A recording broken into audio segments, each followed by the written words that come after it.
Hello, everyone. So it's time to the third day of our conference, which originally planned as a day of cross-platform, but something went wrong, or vice versa. Everything went exactly as it was needed, and I'm glad to see you all at Flutter that day. My name is Alexander Denisov. His name is Dash. And today we will be moderators of this Flutter that day. So actually today we will discuss a lot of interesting things from Flutter world. Game development, testing, and even automation of building Flutter application. And please remember that at the end of this day, we are arranging the first ever live episode of our Mobile People Talks podcast, which some of conference speakers as guests. So stay strong, and I'm looking forward to meeting you then too. And the first speaker I want to invite to the stage is Viktor Krechetov, junior Hello, software everyone. engineer cooperating with EPAM, developer who is very familiar with Flutter game development. Hello, Viktor. Hello, guys. I noticed that you was an active participant in the first 2 days of our conference. What are your impressions?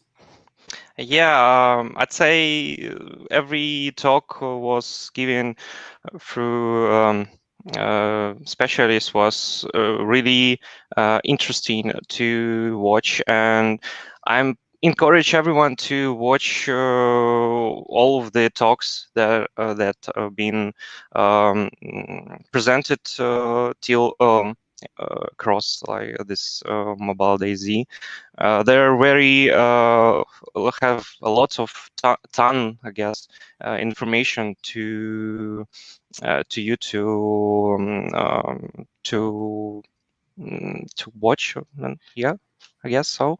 So yeah, it was a really great days, and hope the third day would be the same as others. Yeah, I hope to. Yes. Yeah. And by the way, please ask your questions in comments. So the after of the best question, we'll get a prize exactly. So let's start. Yeah, sure. So again, welcome everybody to the third day of the Mobile Z Days. Today I'm gonna talk about game development using Flutter, and just some words about myself in order to be familiar with everyone. So my name is Viktor Krechetov. I'm a junior software engineer. I'm already participated in the few Flutter games projects. One of them you could find at the Play Store. Yeah, but this is you will know what I'm talking about at the end of the talk. So a little agenda. So we talk a little about game development itself in the mobile, benefits using Flutter, and where to begin with if you decided to go with Flutter, and some useful cut charts which would be useful to you for you to use across your development, game development. But firstly, let's make a little deal. Yeah. So how about that in 40 minutes I'm prove you that the game development is easy task and everybody could make a game. Deal? I hope everybody would agree with me and we proceed. Some words about game development. Maybe all of you, maybe someone know how to develop mobile applications already. There's a ton of information that you already know, the frameworks, the APIs. It doesn't matter from what background you come from, iOS, Android, or maybe web. But you're familiar with development. And when we look at the games, yeah, first look, you kind of feel scary about them. Maybe thinking that, oh, it's really kind of hard task to accomplish, and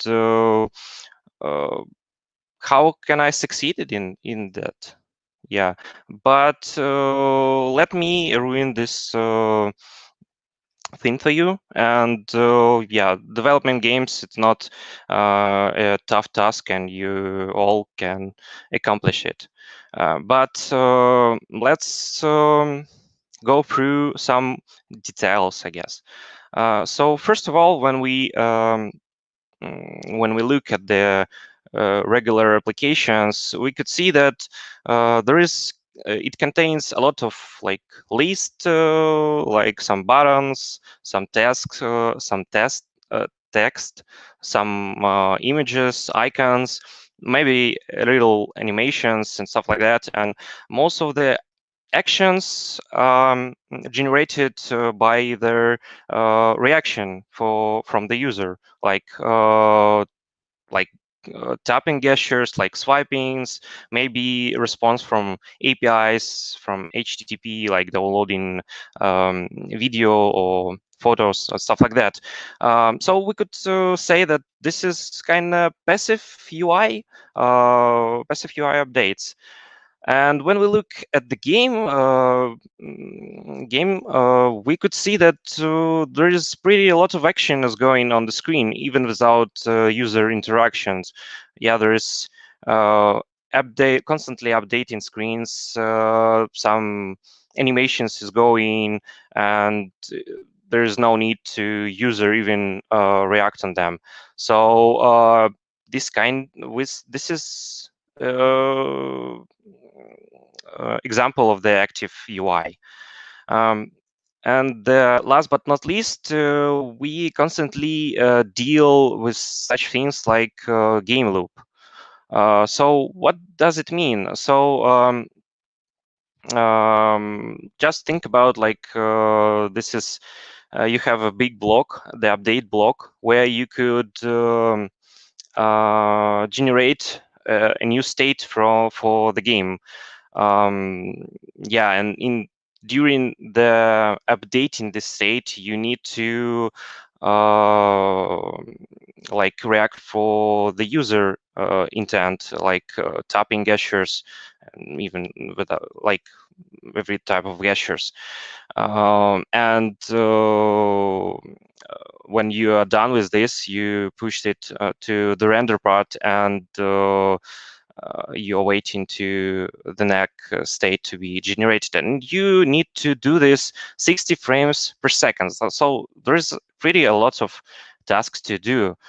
But it's not enough. You need to deal with interactions, like every type of gestures from the user, like taps, swipings, double taps, stuff like that, long presses, gamepad, and keyboard input from external devices.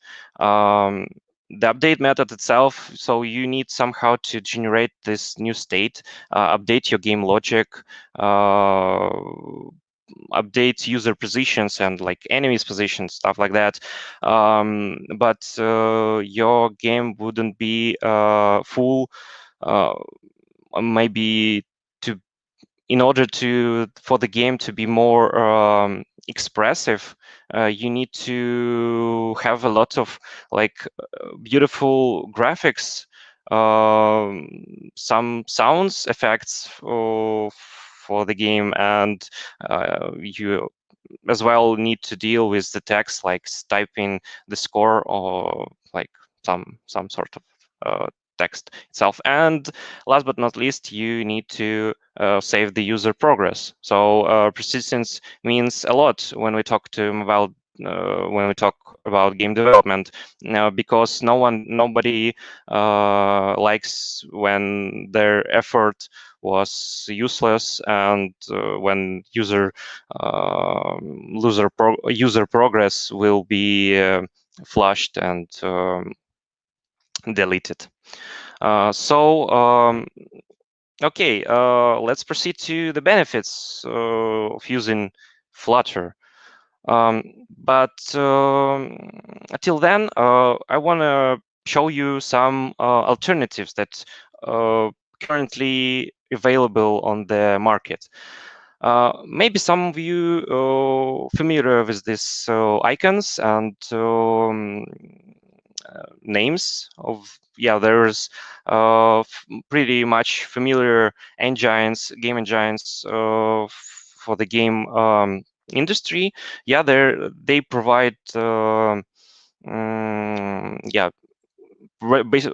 first of all, the engine for your game, and some cross-platform solutions which could be used for cross-platform development. But there is one hint in them, and that hint, they are not quite familiar. So they're using a type of language which you may be not familiar with, like C++, JavaScript, or C#. But there is these languages are no users have no you have never used during your regular development of applications. Yeah, when we look at this picture, it's Indiana Jones and the opening scheme from the film Raiders of the Lost Ark.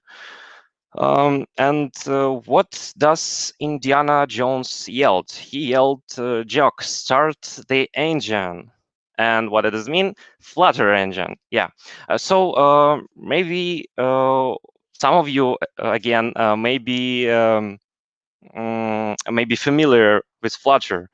So Flutter is a cross-platform framework which gives you ability to write once and publish multiple publish. So you could make your application available on Android, iOS, macOS, Linux, web, and probably in the future it would be available for the Windows itself. So the benefits which you receive from using Flutter. So it's direct low-level canvas access. So what does it mean? It means that the Flutter itself uses Skia, the engine which which use for the Chrome. Yeah, but does it mean, so this means that you have a lot of ability to use this canvas. High performance patents mean that Flutter team proved that Flutter could render its UI 60 frames per second, so it's perfect for mobile game development. Mature ecosystem mean that Flutter already proven not standard, but on the has proven his strengths on the market. Yeah, he has an open community which fully supports its development and contributing a lot of features. So Flutter built on top of the Dart language, and all the treats from the Dart we receiving in the Flutter. And last but not least, hot reload feature. Maybe this statement sounds nothing for you, but if you Google it and using once used, this feature you would love this feature a lot. So it's shorten the development in amount of like so it's definitely improving development. And last but not least, I wanna talk about the tools which already develop for developer to debug your applications. And the multi-platform. Yeah, already said about that. So where to begin with? So so let's agree that you choose Flutter for your development. And what the options you will have. So first straightforward option is to use the widgets out of box. These widgets could be like that mentioned in this on the screen. So it's animated widget, stack widget. So animated widgets help you to build the animations, and there is kind of a lot of options which thing to animate. So maybe it's a value of the like some widgets, or maybe it's position, stuff like that. Stack widget. So yeah, everybody aware of the stack. So basically, this means so you could draw some maybe UI of your game. Gesture detectors helps you to receive user interactions with your applications. Custom painter. This is the class which provide you the paint method, which you could use to draw lines. Basically those kind of stuff like lines, part of the pictures, so etc. So this is an example of such approach. So this is the clone for the piano tiles by the Marcin Shalik. You could find it on the GitHub, on his GitHub. So another solution, another approach is to dive a little bit into the Flutter engine, Flutter framework, dive a little deeper. You will deal with renderworks and widget binding observer.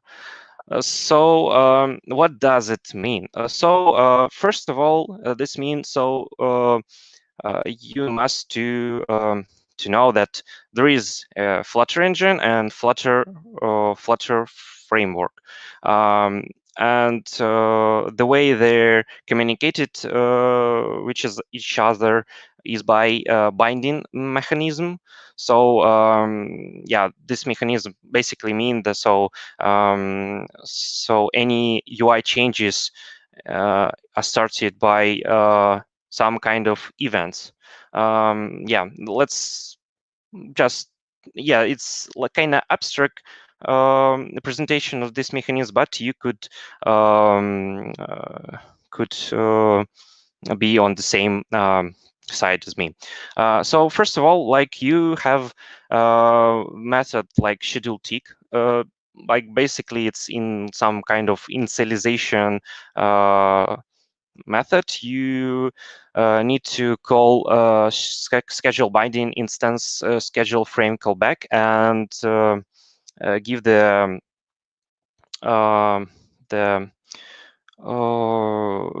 tick parameter. This mechanism also could so basically does it mean what does it mean? So it's this mean that frame callback ID is a simple int value. This is just an ID of the event which triggered the UI updates, and you could cancel the sequence of these triggers. Like you have a last value of the trigger, and you could just to cancel this loop of updates.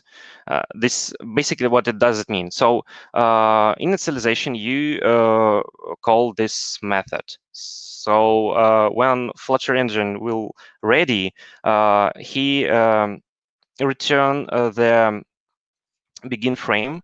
So this is looks like that. So you receive the timestamp of the beginning of the frame building, where you could again, as I said, that this is a constant loop. You could schedule like call in the schedule tick again. This basically the mechanism how the animations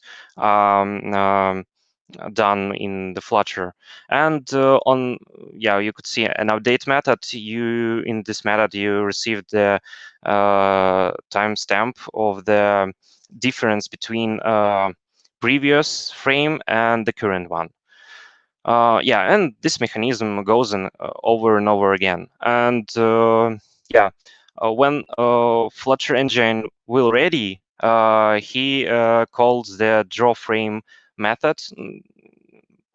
Maybe kind of draw frame. There's a lot of methods underneath, but it's the abstract way. And what does it mean? So in the Flutter framework, you will call the method paint would be called, where you could get access to the canvas and render your frame. And this frame will be sent to the Flutter engine to draw the frame. And this goes over and over again. So what it gives to you is flexibility. First of all, your game will never look like origin, like some kind of like I don't know how to say, some kind of looks like the original, like average applications, which like with buttons and stuff like that. So you could see on this example is the Watufa game made by Thorsten Lawrence, and you could see that these games run on the mobile and it's as well as on the macOS. And this is a multi-platform game done by Flutter, and you could check it out on the GitHub. And last but not least, the Flame. The Flame engine is the Flame is the minimalistic game engine built on top of the Flutter, which uses the mechanic which I've been told you before, and it has like a huge community, open community, have a lot of stars on GitHub, and provides to you a lot of treats like game loop, component system, and object system.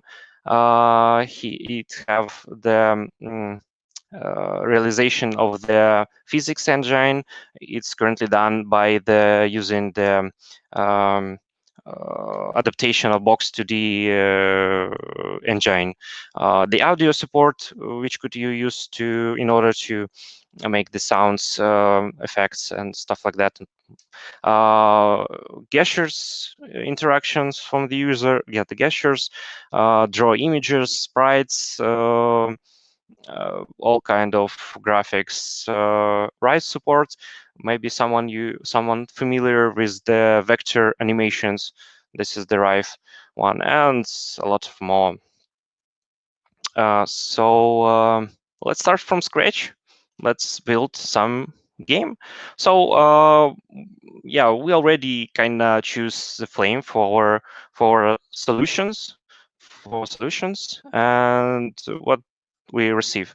We receive a typical. We could see this typical like skeleton of the game. Yeah, it extends from the base game class. This class provides to you some useful methods like render, update, resize, and lifecycle exchange.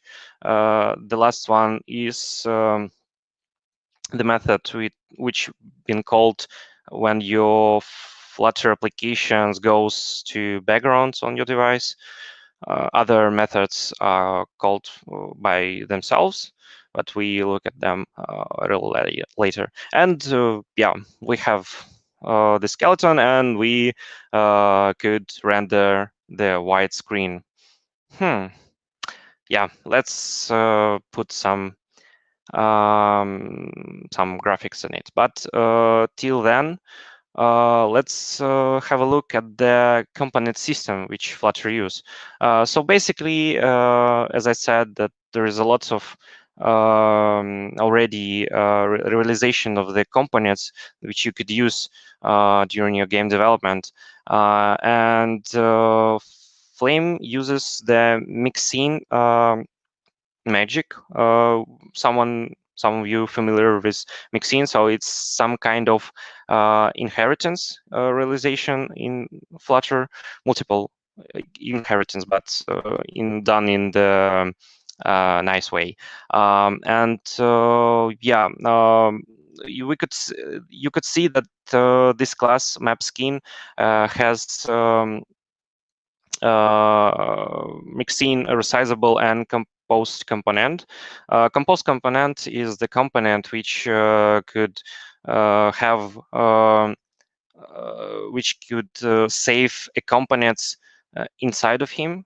Like imagine you have a map UI map skin, and you want to show it only when you in the end of the game in the map skin. And yeah, you have this objects like text and button.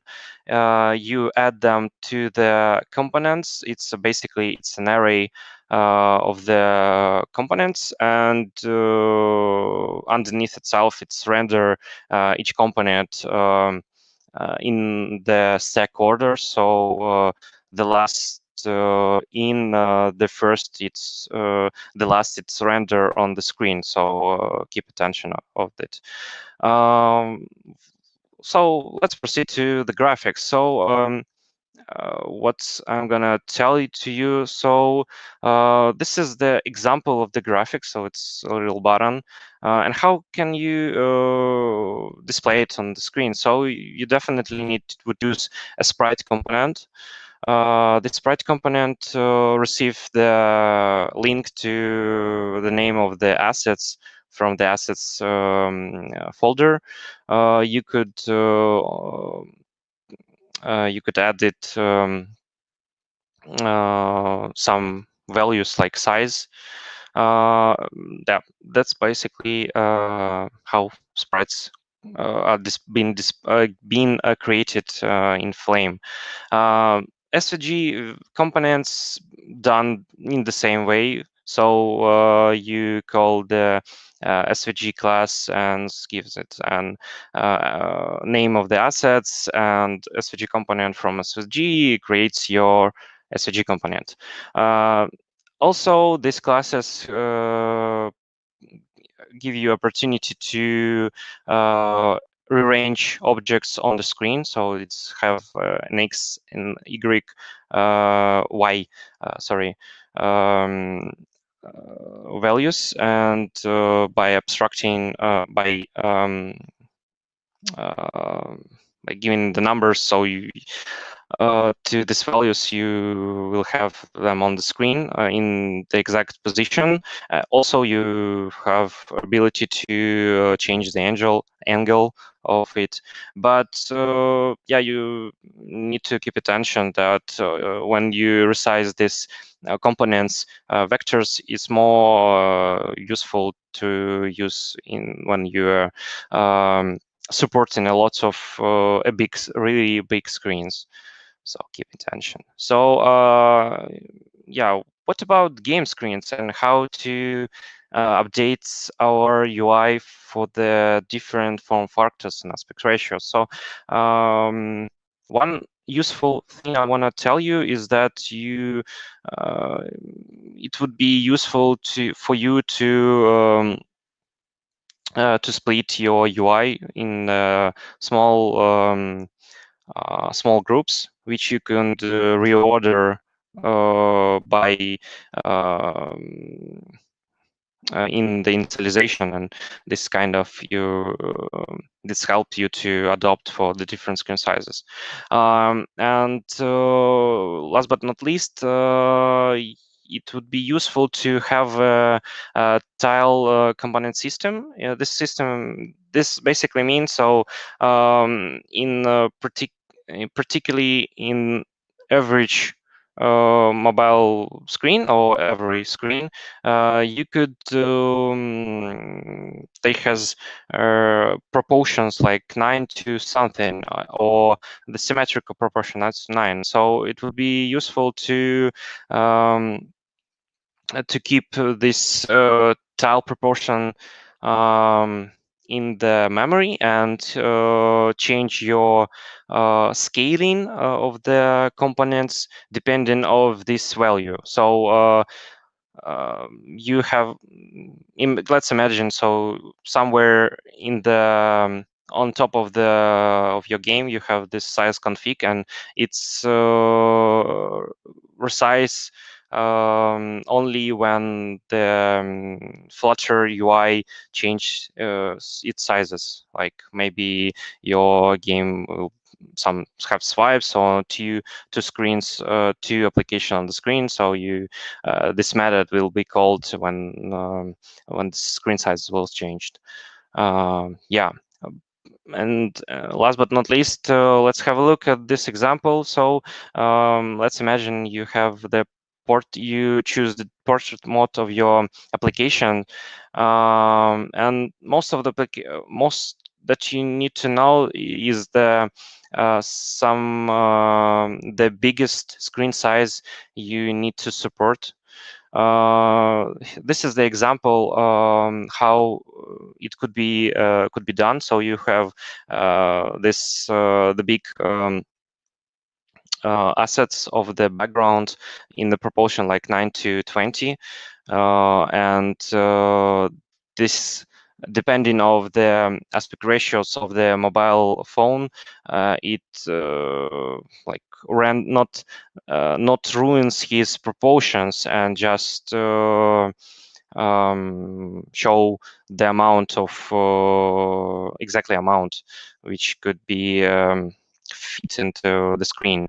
Could be done. This is the example. So you have the sprite component, and in the resize method, you basically initialized the background in the 0 position on the x-axis, and the position of the y would be on the size, actual pixel size of the your image, and then it would be fit into the screen in that way. You could see an example. So yeah, we have already realization of the background. Let's have some interactions.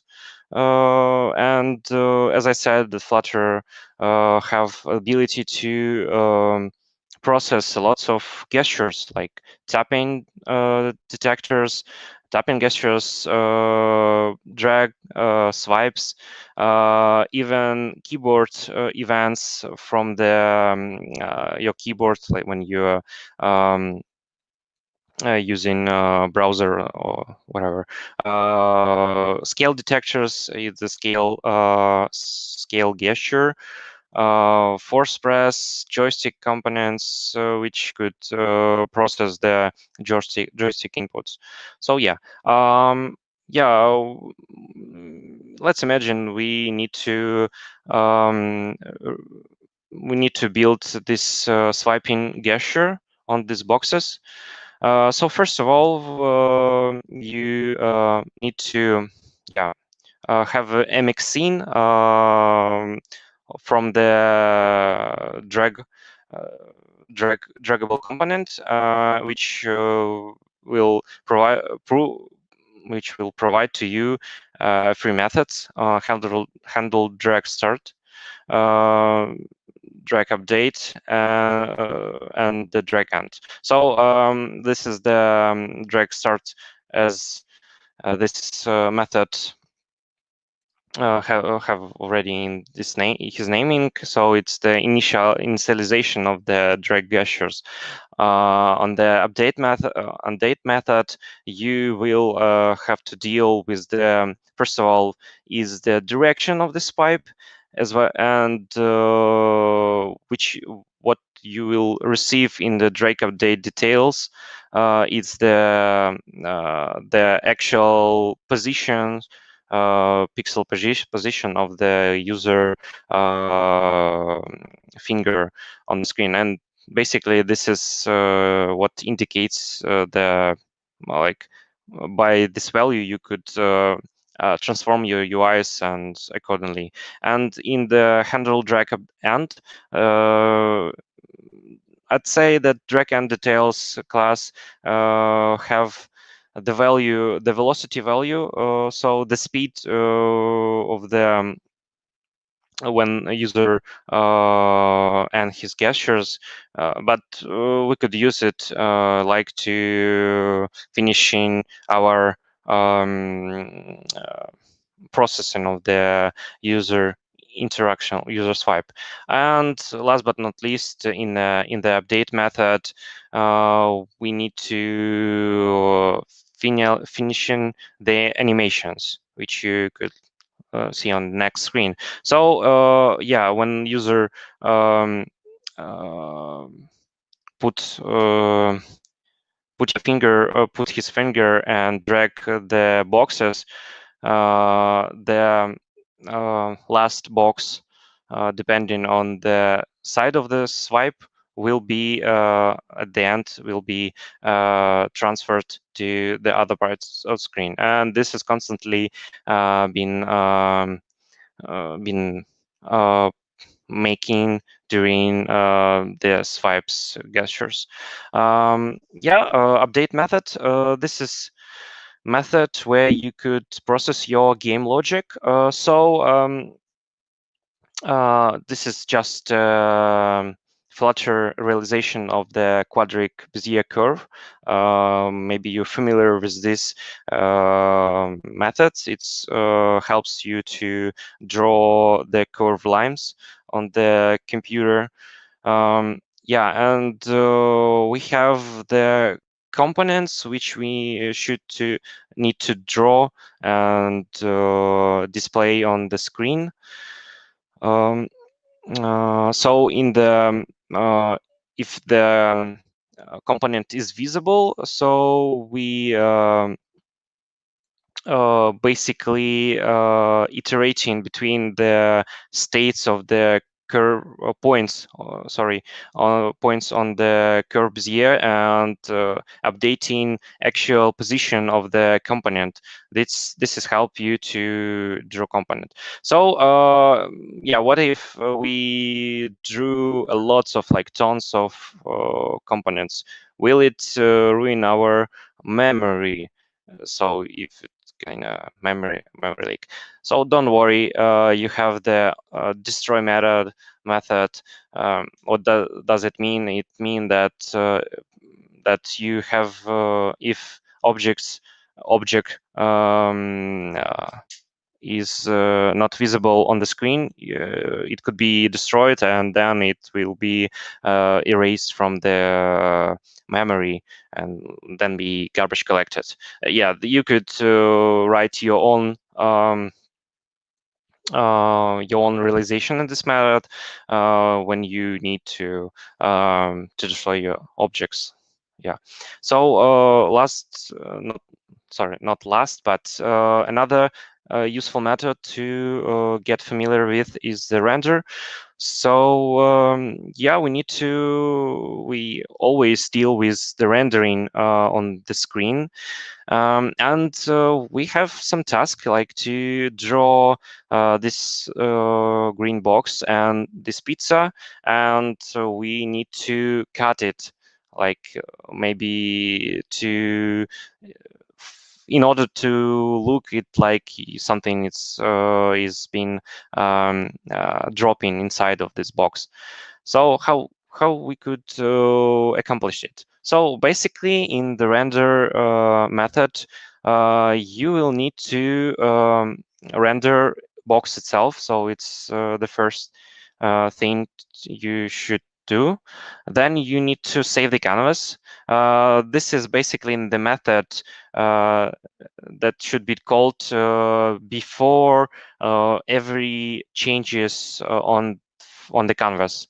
Yeah, it's just saving the canvas state on that point. Next step is to call the clip rectangle. This method will in this method, you will give the values of the clipping area and which you need to clip currently on the screen, and render pizza element. So it will be cut it exactly that way that you will set on the clipping rectangle. And last but not least, you call the restore method in order to not to interact with other render methods in your applications. So Canvas have lots of useful methods like scaling, rotating, screwing, transforming. You could draw a paint. So what does it mean? This means you could change the painting sequence. You could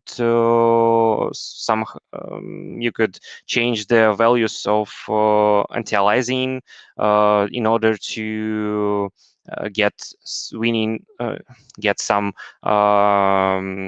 powers, or saving some powers for your logic, as well as draw picture, draw atlas.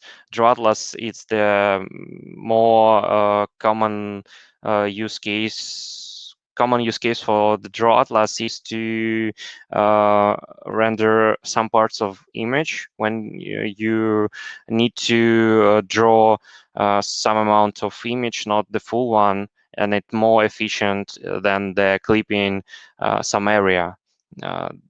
Because you need to scale it, and yeah, so on, so etc. Yeah, last but not least, the animations. So yeah, maybe we will deal with the animations. Yeah. So the animations is done by calling the methods of the animation class, calling the constructors of the animation class. The first one, the sprite list, you will give as the parameter the sprites array of the of your animations, and the step time is the value in milliseconds where you when you in what speed you need to display your animation.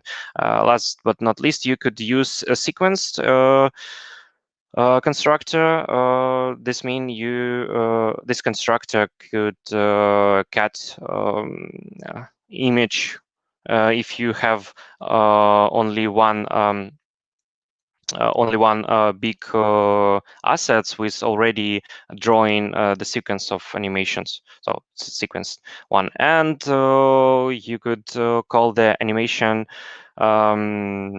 animation component and give it the animation and the size. The first values is for the first parameters for the size, which should be rendered on the screen, and the destroy and finish when you need to cycle your animations like in the constant loop. And you can call the sprite sheet util, which could, as well as sequence constructor, could give you opportunity to slice the image of on the sequence of the animations. And on the update methods, you basically call the update method and give it the delta time, and call in the render method, you need to call the get sprite, and render get sprite methods will give you the sprite which should be rendered in this particular time. So if the itself animations was done by realization of the timer, and yeah, well, when timer is done, the next frame of the animation will be displayed on the screen. Yeah, well, this is how it could be visible. Something happened with animations, but anyway, so here you could see the example how this is sequenced animation could look like. So this is the sprite sheet animations, and it's constantly displaying animating on the screen. And the result which we receive from all of this knowledge is the a nice game, cross-platform games, which could be pushed to mobile application and Android, iOS, and with some tweaks could be adapted for the other platforms. But you could try it on the Google Play Market inside of the Treasury application. Just a little ad for the application.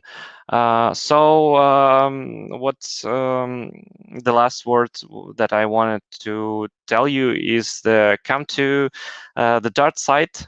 Dart is a beautiful language to take a look at, and definitely you will find some familiars from the basically every language that's there already on the market. And thank you for listening. And here we on the question part, if someone have some questions. Thank you, Viktor. It was really nice, interesting talk. And dear guests, really feel free to ask a question. I have a question. Okay. Yeah. I will be first. A lot of mobile games is created with using of cross-platform framework Unity. Yeah. What do you think? These two frameworks, Flutter and Unity, are competitors in game development area or not? I'd say definitely yes, because as I'd say that it's a really easy task to start building games on the Flutter, but you need to accomplish a lot of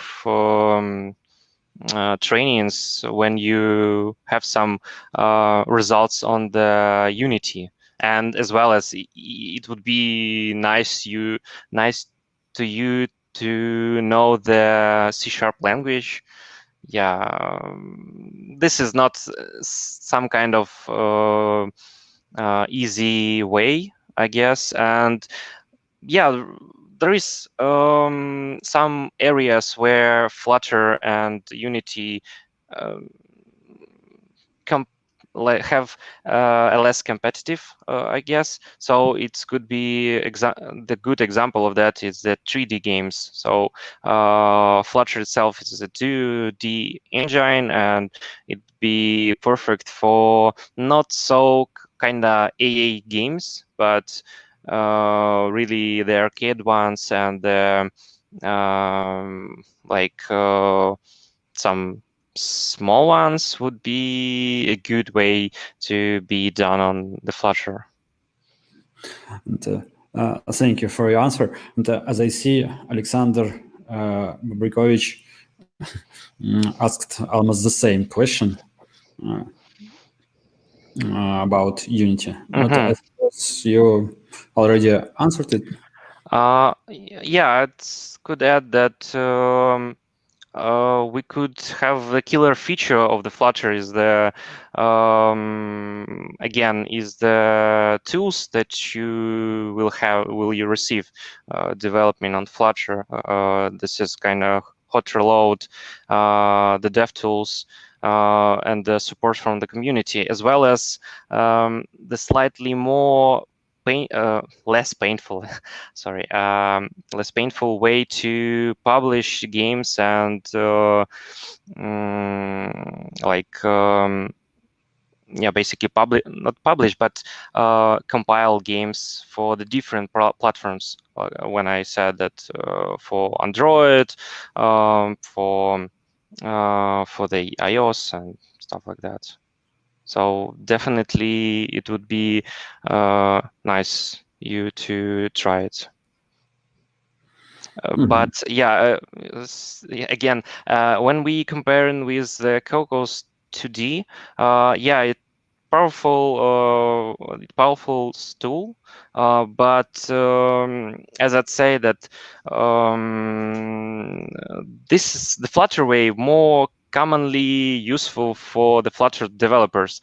Yeah, if you not plan to develop on Flutter and uses this cross-platform, multi-platform, I guess, abilities and powers, so yeah, you could proceed with the Cocos and Unity, but you will tight on these ecosystems, which